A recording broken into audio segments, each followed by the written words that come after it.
This Week with George Stephanopoulos starts right now. Constitutional showdown. They're bad people. We don't want them in our country. We can't let a judge say that he wants it. President Trump escalates his battle with federal courts, even calling for impeachment after one judge tries to block his latest deportation plan. We have judges who are acting as partisan activists from the bench. We're in a constitutional crisis. This morning, White House border czar Tom Homan joins me live, a Sunday exclusive. Plus Christie on the debate over presidential powers. Rallying cry. We're not going to allow Trump to destroy our great country. As Democrats struggle to mobilize against Trump, Bernie Sanders draws massive crowds. Out here in Denver, big crowds to see Bernie Sanders and Alexandria Ocasio-Cortez. They're calling it the Fighting Oligarchy Tour. My conversation with the independent senator. How much lasting damage, in your view, do you think Trump is doing? We have the political will. It can be undone. Another Sunday exclusive. And what exactly is Elon Musk doing at the Pentagon? The roundtable on the week's most surprising developments. From ABC News, it's This Week. Here now, Jonathan Karl. Good morning. Welcome to This Week. We were just with Bernie Sanders in Denver, where we saw one of the biggest and most energized crowd of Democrats that we have seen in a long time. In fact, Sanders, who spoke to huge crowds when he ran for president in 2016 and 2020, says it was his biggest rally crowd ever. Is this a sign of life for the resistance to Trump? Or is it an indication of just how frustrated rank-and-file Democrats are with their party's leadership that they are turning to an 83-year-old independent who says the Democratic Party is failing working Americans? We'll bring you our conversation with Senator Sanders shortly. While Sanders was in Colorado railing against the influence of billionaires, the world's richest man, Elon Musk, was at the Pentagon. We'll get to that, too. But we begin with the battle over President Trump's actions to secure the border and combat illegal immigration. The president has moved swiftly, just as he promised he would, to deport undocumented immigrants, especially alleged criminals and gang members. His approach has largely bypassed one branch of government, Congress, but is now running headfirst into the third branch, the courts. In a moment, we'll talk to President Trump's border czar, Tom Homan. That's a Sunday exclusive. But we start with ABC's Terry Moran on the battle in the courts. This week, the Trump administration showdown with the courts over immigration escalated sharply. Mr. President, do you think you have the authority, the power to round up people, deport them, and then you're under no obligation to a court to show the evidence against them? Well, that's what the law says, and that's what our country needs. A constitutional confrontation sparked by the deportation of hundreds of Venezuelan migrants to a notorious prison in El Salvador last weekend under the Alien Enemies Act of 1798, despite U.S. District Judge James Boasberg's order to turn the planes carrying them around. On Friday, another tense hearing between Judge Boasberg and Trump's Justice Department. In that hearing, Judge Boasberg grilled the Justice Department lawyer on what happened last weekend when those planes took off and landed in El Salvador, despite the judge's verbal order in court from the bench that they be turned around immediately. He also expressed sharp skepticism about the sweeping claim of presidential power at the heart of this case. The judge calling those claims awfully frightening and a long way from the intent of the law and the Constitution. Hello, everybody. But late Friday, almost a week after those planes landed, Trump seemed to distance himself from the decision to send the planes to El Salvador. He wants to know why the proclamation was signed in the dark, his words, and why people were rushed onto planes. Because we want to get criminals out of our country, number one, and I don't know when it was signed because I didn't sign it. Other people handled it. Trump's signature is clearly seen on the official proclamation dated March 14th. The White House now says Trump meant that he did not sign the 1798 law. Friday's court hearing capped a week of back and forth as Judge Boasberg repeatedly sought an explanation from Trump's Justice Department for the incident. Boasberg called the government's reasoning for proceeding with the deportations, despite his order, woefully insufficient. One White House defense, the planes had already left U.S. airspace before the judge's written order was filed, and that official's claim means they were out of Judge Boasberg's jurisdiction. We're already in international waters. We're outside the borders of the United States. I'm the border czar. Once you're outside the border, You know, it is what it is. But the judge seems stunned by this claim, since all deportees were still in U.S. custody and therefore still subject to U.S. court orders. The president insists he did not flout the judge's order. I never did defy a court order. And you wouldn't in the future? No, you can't do that. However, we have bad judges. We have very bad judges. All week, President Trump repeatedly made personal attacks on Judge Boasberg and called for his impeachment. That triggered a rare rebuke from Chief Justice John Roberts. For more than 2 centuries, it has been established that impeachment is not an appropriate response to disagreement concerning a judicial decision, Roberts declared, adding, "The normal appellate review process exists for that purpose." The people sent to that prison in El Salvador were deported under the rarely used Alien Enemies Act, a law that gives the government the power in wartime to deport people with little to no due process, which has been invoked just 3 times in the nation's history. The White House alleges that the deportees are members of the Tren de Aragua gang, a group President Trump says is controlled by the Venezuelan government, a highly contested claim. Beyond that issue, attorneys for the ACLU say they didn't even have a chance to challenge whether the individuals who were deported did or did not have any affiliation with the gang in the first place. At a minimum, there has to be due process for people to show that they're not even members of the gang. I'm joined now by the Trump administration's border czar, Tom Homan. Mr. Homan, thank you very much for joining us. I want to start with something you said last week that caused a big stir. You said, I quote, "I don't care what judges think." Now, I know you have since said that the administration will abide by court orders. We heard Donald Trump say the same thing. So what do you mean when you say, "I don't care what judges think"? I don't care what that judges think as far as this case. We're going to continue to arrest public safety threats and national security threats. We're going to continue to deport them from the United States. I understand this case is in litigation through the Alien Enemies Act, and we'll abide by the court order as litigated. But my quote was, despite what he thinks, we're going to keep targeting the worst of the worst, which we've been doing since day one, and deporting from the United States through the various laws on the books. We're not making this up. The Alien Enemies Act was actually a federal law. It's a statute enacted by Congress and signed by a president. Now, that's under litigation. But put that aside, we still have Title VIII authority to remove illegal aliens from the United States, and we're going to continue to concentrate on those who are the biggest threat to our communities, the public safety threats. But you're going to abide by court orders as long as, and go through your appeals process, but you are not going to defy those orders. No. Okay, let me ask you about the flights at issue here, the flights to El Salvador.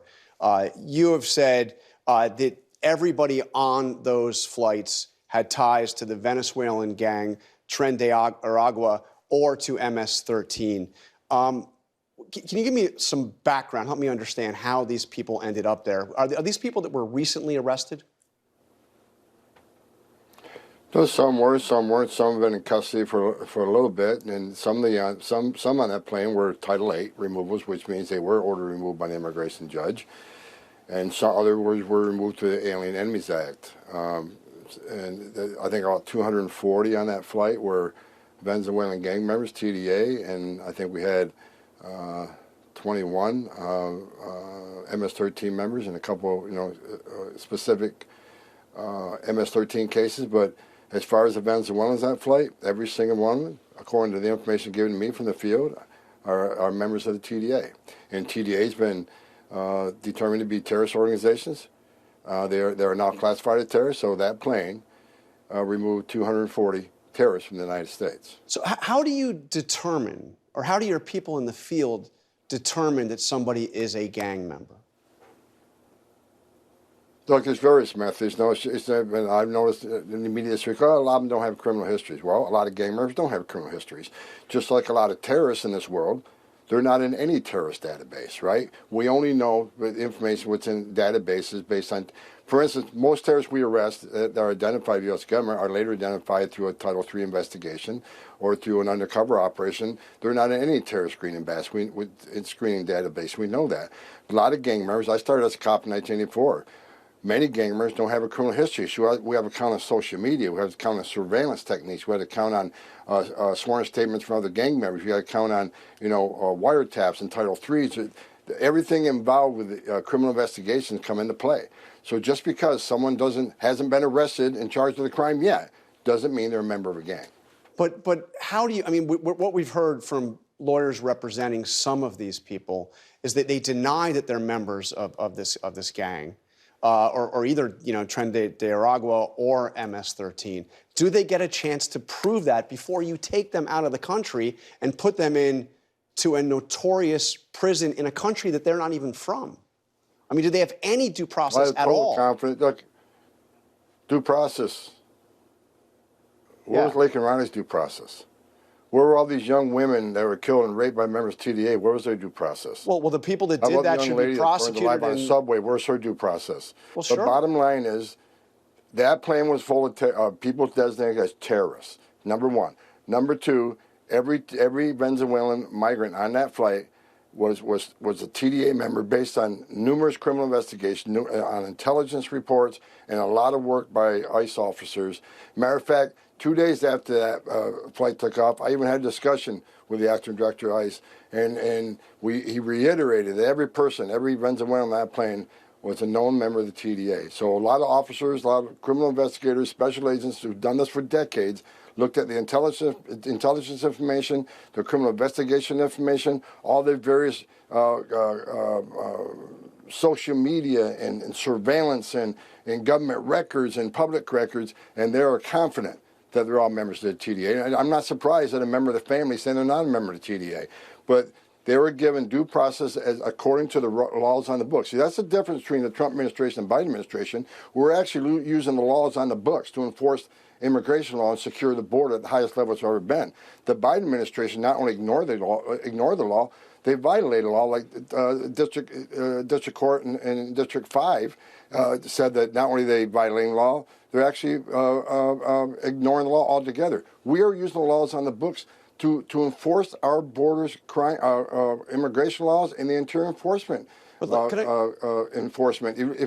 If you look at the border numbers are down 96%. We already got 40,000 criminals removed by ICE in the interior, which more was done in 6 weeks than the Biden administration did in a year.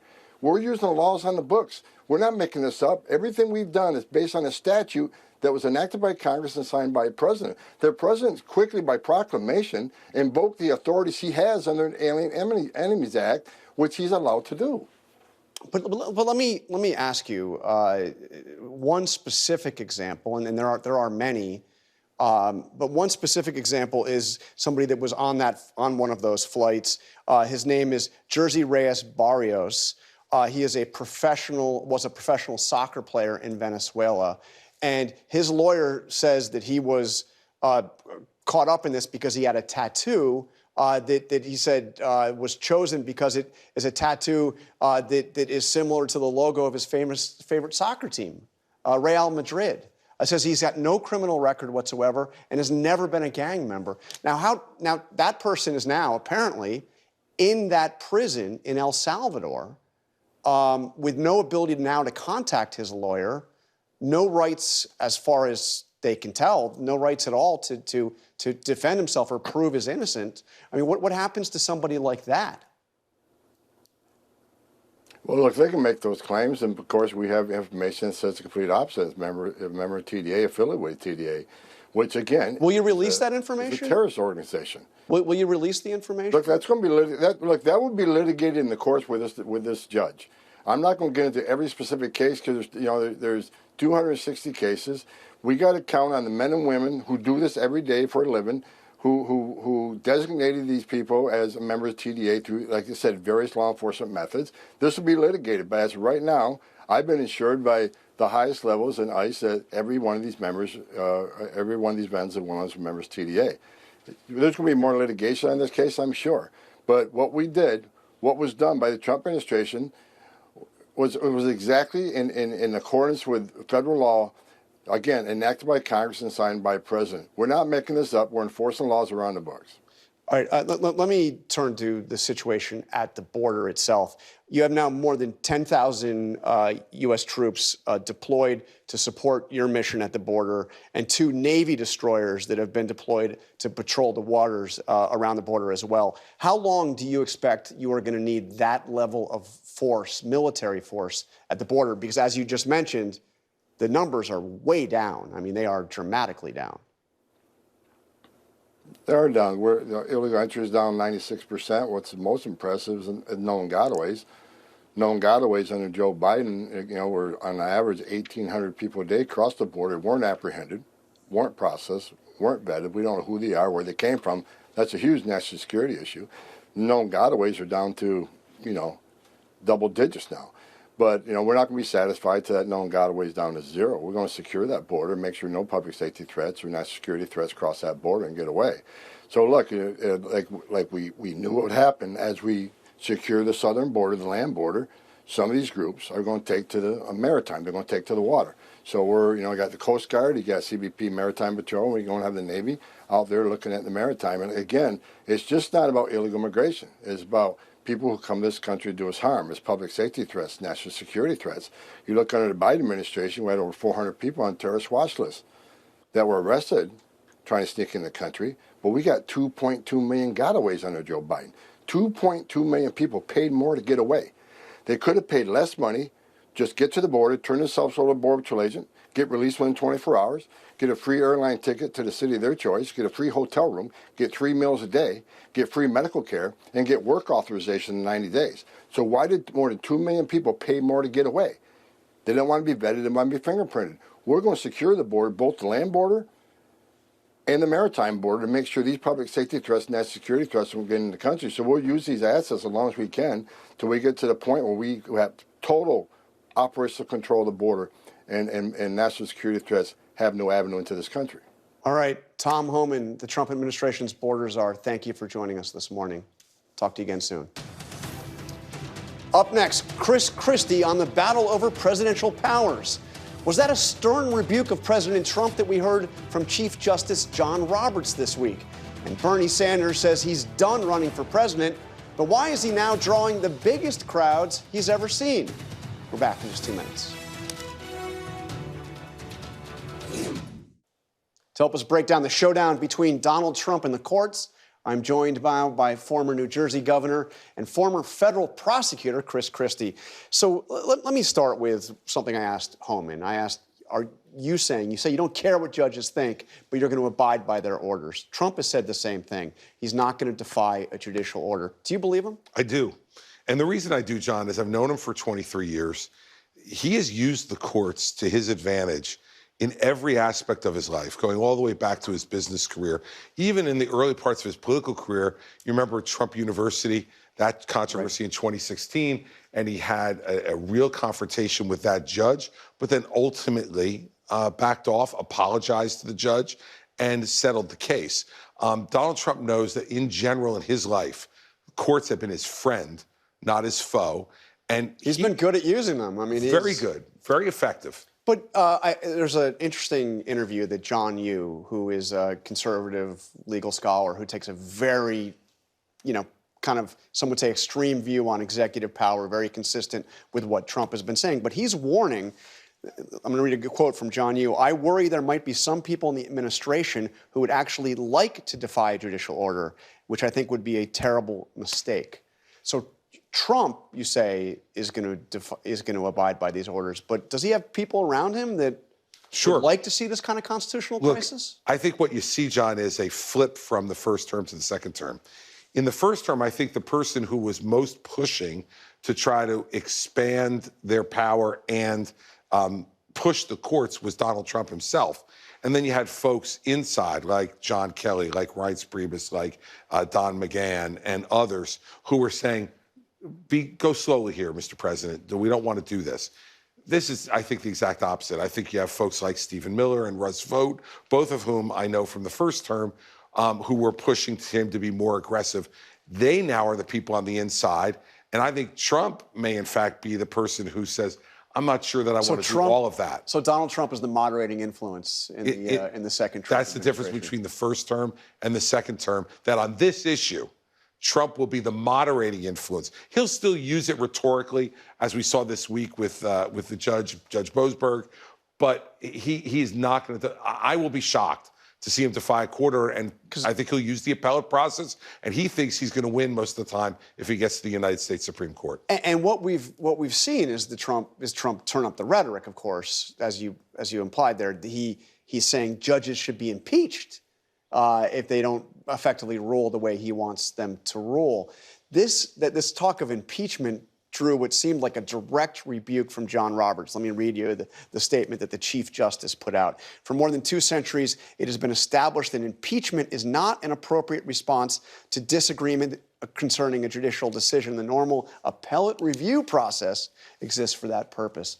That is extraordinarily rare, isn't it, to see a judge, a Chief Justice, John Roberts, yes, it's extraordinarily directly rare. Respond to a president. Right. Now, the smart thing that Roberts did that a lot of people forget is he didn't mention Donald Trump's name in that statement. Now, we all know it's a direct rebuke of what Trump said.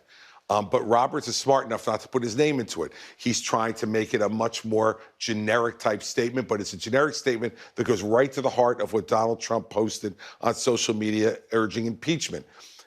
This is another way where Trump tries to bully, calling for impeachment. He's trying to intimidate without taking the step then of saying to Republicans in the House who seem willing to do anything Trump asks, he's not asking them to go ahead and start impeachment proceedings. He gets up to the edge of the water and hopes that what he does is like what he did to the Paul Weiss firm with his executive order, intimidate them to the point where they cave. This is and a that's firm what he's hoping what judges will do. That represented Democrats, and Trump tried to basically put them out of business. Correct. And they've agreed to spend $40 million worth of pro bono work on issues consistent with the Trump agenda. And not only that, but basically just give in a way that, to me, I'm sure is really upsetting to a number of the people who work there and to the broader legal community. So on this, there's just over the weekend, we've seen a memo go from the White House to the Attorney General and also to the Secretary of Homeland Security, threatening action against lawyers who sue the Trump administration. I want to read you a line from this. This was, again, a memorandum from the White House to Pam Bondi, the Attorney General. I hereby direct the Attorney General to seek sanctions against attorneys and law firms who engage in frivolous, unreasonable, and vexatious litigation against the United States. Vexatious is not a word I've heard Trump use a lot, but I mean, this is a message. You come after us, we're going to come after you. Look, it is the MO of this first quarter of the Trump administration, which is we are going to try to use the power of the presidency in every way we can, and in this instance, to intimidate people from availing themselves of the rights they have as American citizens to access the court system if they think the government's done something wrong. Everything that any suit that's filed against Trump's administration, Donald Trump will by definition believe is frivolous and vexatious. Okay, so what he's saying to them is punish anybody who sues us. Again, if people stand up and say, I don't care, I don't think that this is going to be a huge problem. But if they continue to act like Paul Weiss did and cave and be intimidated, well, then we're going to have a much different legal system in this country. And just quickly before we go, do you think he can count on the Supreme Court? I think that John Roberts agrees with him on a majority of the executive power issues. But if what he does is continue to make statements like impeach judges I disagree with, he's going to tick off the Supreme Court so much that they may not give him everything he wants. And so even though they may agree philosophically, Robert cares about the most, what John Roberts cares about the most is the independence and reputation of the court. And if he looks like Trump's making him look like he's in his pocket, they may go the other way. So Trump tactically should keep quiet on the judges. Keep quiet. Don't make Chief Justice Roberts come after you. Okay, well, we'll see about that. Governor Christie, thank you very much. Thank you, John. Up next, we're on the road with Senator Bernie Sanders for his Fighting Oligarchy tour. He wants to stop the Trump administration, but says Democratic leaders are part of the problem. So what's the solution? The conversation when we come back. I want you to look at every level of office around you and support Democrats who actually fight, because those are the ones that can win against Republicans. I would not be telling you the truth if I didn't tell you that within the Democratic Party, there are billionaires who have undue influence. Democrats have turned their backs on the working class of this country. That was Senator Bernie Sanders and Congresswoman Alexandria Ocasio-Cortez drawing more than 30,000 supporters in Denver on Friday. I was there and spoke with Senator Sanders after the rally about whether the Democratic Party can do anything to slow President Trump's agenda. Bernie is back. Hey, Mr. Trump, people fought and died to create a democratic society. You're not going to take it away from us. 83-year-old independent Senator Bernie Sanders is drawing crowds even bigger than he did as a presidential candidate. Feeling the burn. Yeah. For the past month, Sanders has taken his fight against President Donald Trump on the road. He's billing it the Fighting Oligarchy Tour. We will not allow America to become an oligarchy. In Denver, the anti-Trump sentiment was strong. Oh, I think it's a disaster. And he talks about he has a mandate. He never had a mandate. But so was the frustration with Democrats. How's the Democratic Party doing challenging this? They got to be a little tougher. Quit being a bunch of doormats. It feels like we're left stranded when everything feels like it's crumbling. Tour's Western swing, Sanders was joined by New York Congresswoman Alexandria Ocasio-Cortez. He has handed the keys of the federal government to Elon Musk and is selling off our country for parts to the richest people on the planet. More than 30,000 people showed up for their joint appearance in Denver. Look, as you know, when you run for president, you do a lot of rallies, and we've done a lot of big rallies.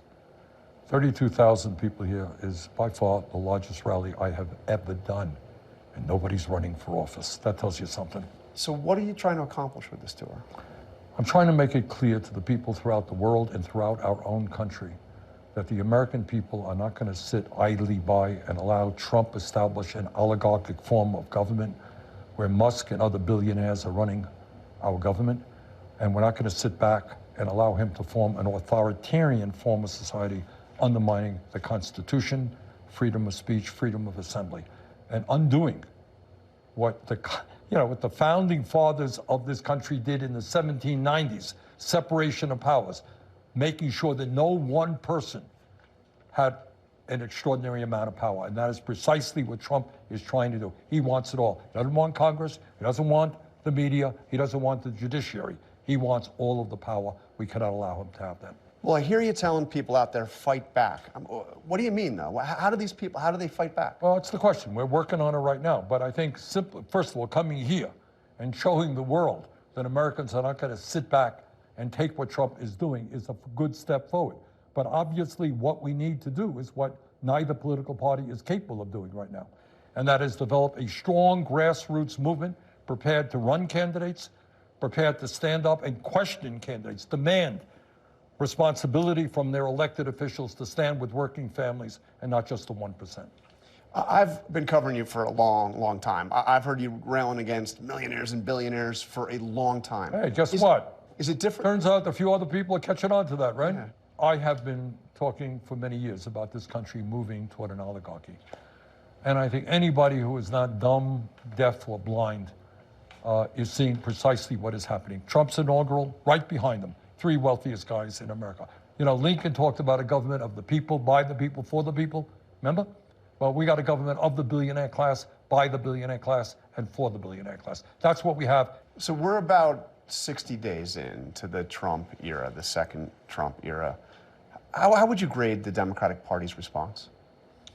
Well, I would take us back even 2 years before that, before Trump was elected, and saying that it saddens me that when the Democrats had control of the Senate, they did virtually nothing for working people. And I have to say that I'm a member of the Democratic caucus as an independent, so I'm not going to lie to you and tell you otherwise. Yeah. And since then, do I think the Democrats have been effective in rallying the American people in stopping Trump's movement toward oligarchy and authoritarianism? No, I don't. Is there anything that you think Trump has done right? Yeah, I mean, I think cracking down on fentanyl, making sure our borders are stronger. Look, nobody thinks that illegal immigration is appropriate. And I happen to think we need comprehensive immigration reform. But I don't think that it's appropriate for people to be coming across the border illegally. So we've got to work now on comprehensive immigration reform. The idea that Trump has, I don't know what his latest numbers are, he wants to deport 20 million people who are in this country who are undocumented. Well, you do that, you destroy the entire country, because I got news for you. Trump's billionaire friends are not going to pick the crops in California that feed us. They're not going to work in meat packing houses. That's what undocumented people are doing. So we need a variety of programs, guest worker programs, but mostly comprehensive immigration reform. But you know, illegal immigration, it exploded under Biden, and it had been high for times under Trump as well, but it exploded under Biden, and nothing was really done until his last year in office when he was... Yep, should have done much better, no argument. So realistically, Republicans control the House, they've controlled the White House, they control the Senate. So what realistically can be done? Well, for major pieces of legislation, you still need 60 votes in the Senate. And let's be clear, I mean, we have picked many of the spots that I've gone to in Wisconsin, in Iowa, in Michigan.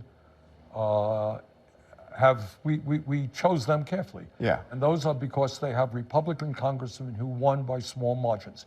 Right now, I don't know what the number is. I think if 2 or 3 Republicans out of 200 and whatever it is, 18 or whatever they got, choose not to support giving tax breaks to billionaires and cutting Medicaid and education, we can defeat this big supplemental bill, the beautiful bill that Trump wants to see passed. So right now, what we're trying to do is put pressure on those congressional districts, demand that Republican Congress people sit down and talk to their constituents and explain why they think it's a good idea to give $1 trillion in tax breaks to the 1% and cut veterans programs, cut Medicaid, cut Social Security, cut education.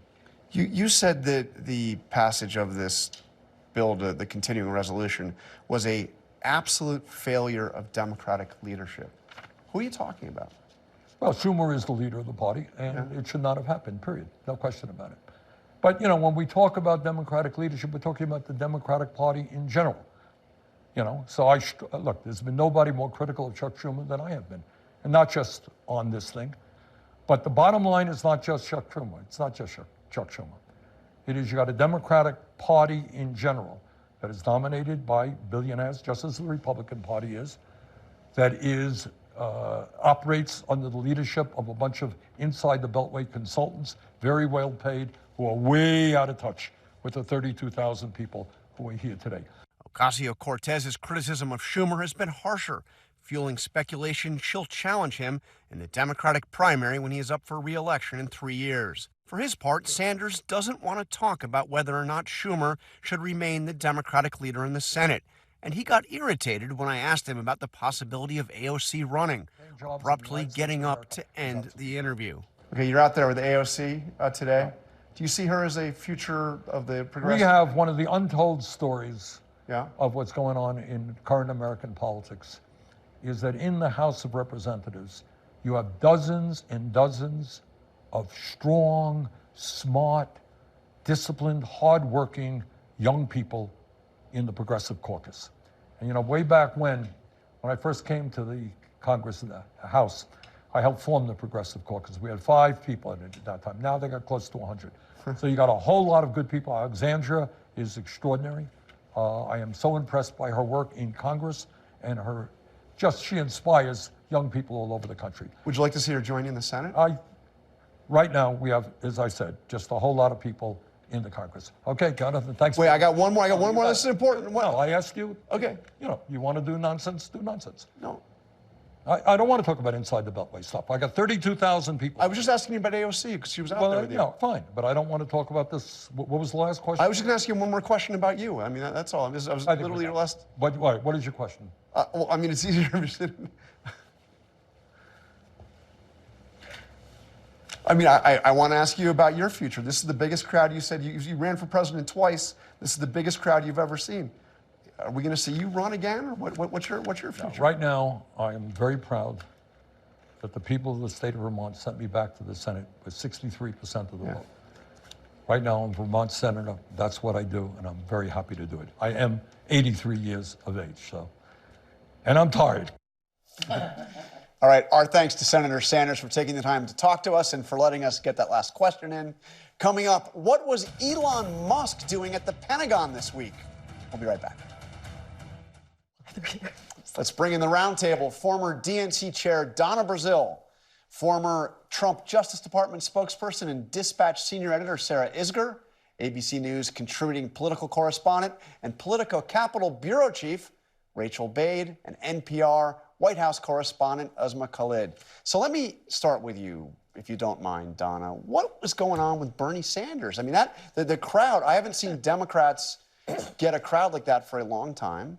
Yeah. Is that where the energy in the party is right now, on the progressive left, or what? I mean, what was going on? First of all, Bernie Sanders is feeling a void, a major void left after, of course, the defeat of Kamala Harris last year by Donald Trump. This void has to be filled because there's so much anger not just in red districts, but also in blue districts. The American people, by and large, many of them, are fed up. They're fed up with the distractions that's happening in Washington, D.C., the policies of the Trump administration, and they want somebody to speak to that anger.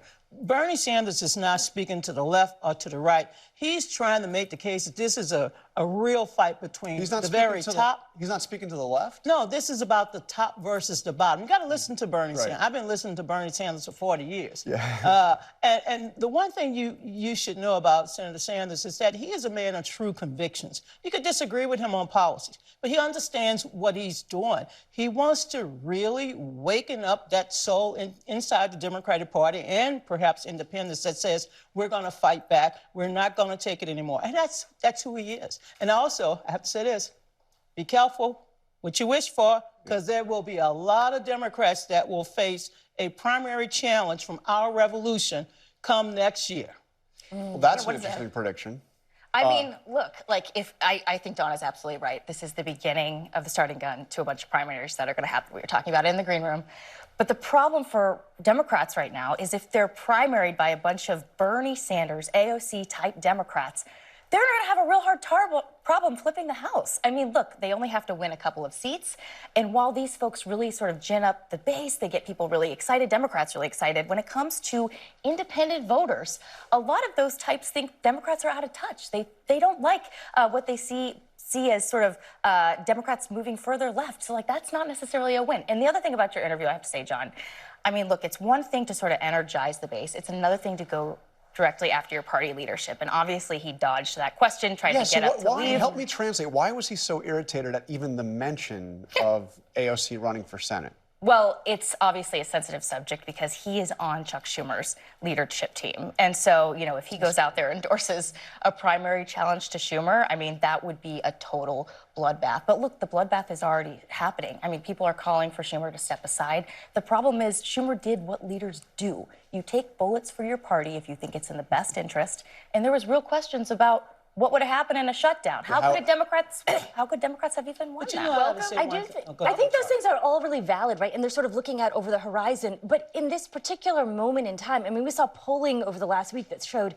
the Democratic Party's popularity is at an all-time low. And I would argue that a contributing factor there is the fact that the Democratic Party's own base is deeply dissatisfied with how it's handling this moment. I mean, this is fundamentally different than what we saw from the Democrats in terms of how they are able to respond, how they're able to effectively put up opposition to Trump than what we saw during his first term. There is no singular leader of the party, I would argue.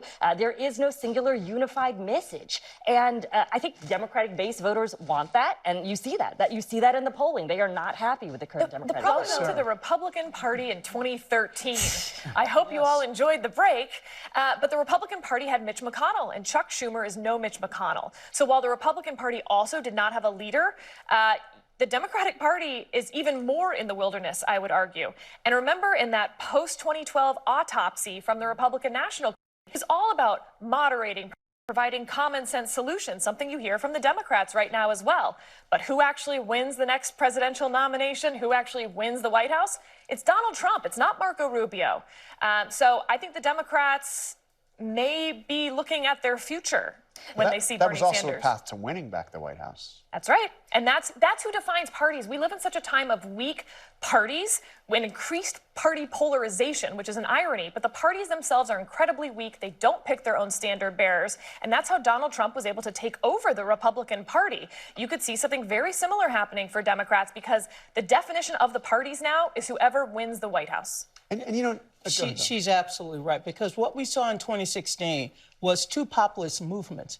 On the right was Donald Trump, and on the left was Bernie Sanders. We forget that Bernie Sanders ran in 2016 and 2020. And while he did not become the Democratic nominee, Bernie has a lot of followers devoted not just to his agenda, but they are interested in changing the status quo. And to your point, there's nothing wrong with universal health care. There's nothing wrong with raising the minimum wage. There's nothing wrong with fighting for working class people. That's what Bernie represents. Now, I'm speaking on behalf of Bernie today. Tomorrow, I'll speak on behalf of somebody else. But here's the point.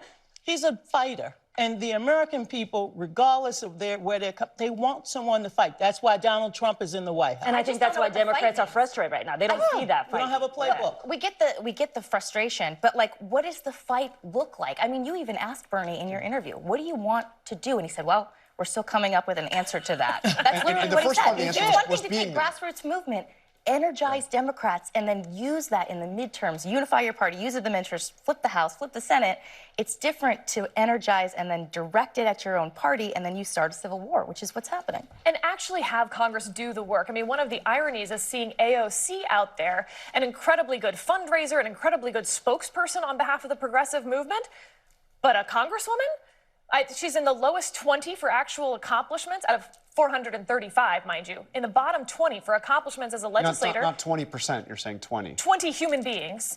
She's renaming some post offices. So if Congress is just going to be a platform to raise small dollar donors and go on cable news, I don't know what we're doing with that first branch of government. And when you ask a senator what they can do, and he's like, well, I don't know. Basically, we have to win back the White House. This is the first branch of government. Make Congress great again first. But let me get to with this End Oligarchy or Fight Oligarchy tour, and it's timed almost exactly to Elon Musk arriving at the Pentagon. Yes. I mean, what's your sense, Rachel? I mean, this was quite a sight. It was preceded by a New York Times story that said he was going to get the secret war plans for Iran, but for China. I'm sorry, for China. Yeah. What was going on there? I mean, clearly he was supposed to get some sort of briefing, and then once President Trump saw the headlines, they scrapped that. And I think there's a few takeaways I have from this whole exchange. Number one is the sensitivity the president himself is showing to some of these headlines. I mean, he not only stopped this briefing from happening, they called it fake news, they attacked the reporting, even though it was matched by a number of places. And the president said in the Oval Office that Elon has business in China and he would be susceptible, perhaps, to that if he got a briefing like this. So the president was actually putting limits on Elon Musk on that. The other thing I would say is it also underscores a real miscommunication between what's going on at the Pentagon, what the White House is comfortable with, and what Elon Musk is trying to get access to. By the way, it was attacked from the Pentagon and from the White House as being fake news, that this was going to happen.